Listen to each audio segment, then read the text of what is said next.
कृष्णेन धर्मेण विनद्रष्टदृष्टिः भ्रातुर्विशिष्य सुतना विबन्धनो प्रवेश्य लाक्षा भवने दहाद। महाराज को सारी बात बताई थी। महाराज आपका पुत्र जो है तो लाक्षा भवन बना रहा है और पांडवों को जलाने की नीति बना रहा है। इसको आप रोको, अगर नहीं रोकोगे तो बड़ा कष्ट हो जाएगा। और इधर विदुर जी महाराज अपना इस्तीफा देकर चले गए हैं। कुछ समय बीतने के बाद आज भगवान जो है तो मैत्री कराने के भाव से हस्तिनापुर पधारे। मैत्री भाव से भगवान आए, सभा में बैठे हैं, बातें चल रही हैं। दुर्योधन ने कहा कि प्रभु आप क्यों आए हो, क्या प्रयोजन है, ये तो मुझे नहीं पता, पर आप बिना प्रयोजन के यहाँ आए नहीं हो ये मुझे पता है। आप हमें बताओ क्यों आए। भगवान ने कहा कि हे दुर्योधन, मैं आप सबसे कह दूं वो भाई का पुत्र है, आपके चाचा के पुत्र हैं। अगर आपने उनके जमीन भूमि को हरण करोगे तो वो बहुत बड़ा एक दिन विष जहर बनके ऊपर आएगा।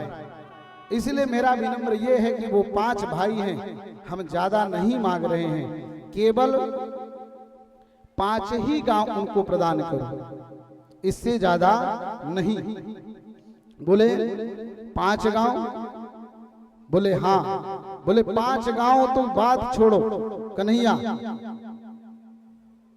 मैं जब तक युद्ध नहीं करूंगा तब तक एक सुई के नोक के समान भी उनको दे नहीं पाऊंगा। कन्हैया बोले क्या बोले आपने? युद्ध आपने देखा है? युद्ध देखा है? आपके दादाजी जब आप गर्भ में थे तब चर्चा कर रहे थे कि युद्ध कैसा होता है। कौन बताया आपको युद्ध के बारे में?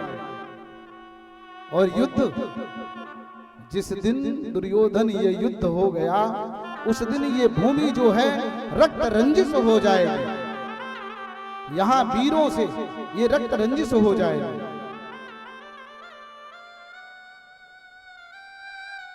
दुर्योधन का हाथ पकड़ के धृतराष्ट्र ने दबा दिया कि मूर्ख, कन्हैया से ऐसी बात होती है? ऐसी बात नहीं करते। थोड़ा सा अपना मन बदला और हंसने लगा, कहा कि कन्हैया मैं कोई बुरा नहीं हूं, बस बात निकल आती है, बात निकल आई है, बाकी ऐसा कुछ नहीं है। भगवान ने कहा कि घड़े में अगर विष है तो विष ही पलटने पर निकलेगा, उसमें से दूध निकलने वाला नहीं। आपके मन में जहर भरा है इसलिए जहर निकल रहा है। दुर्योधन ने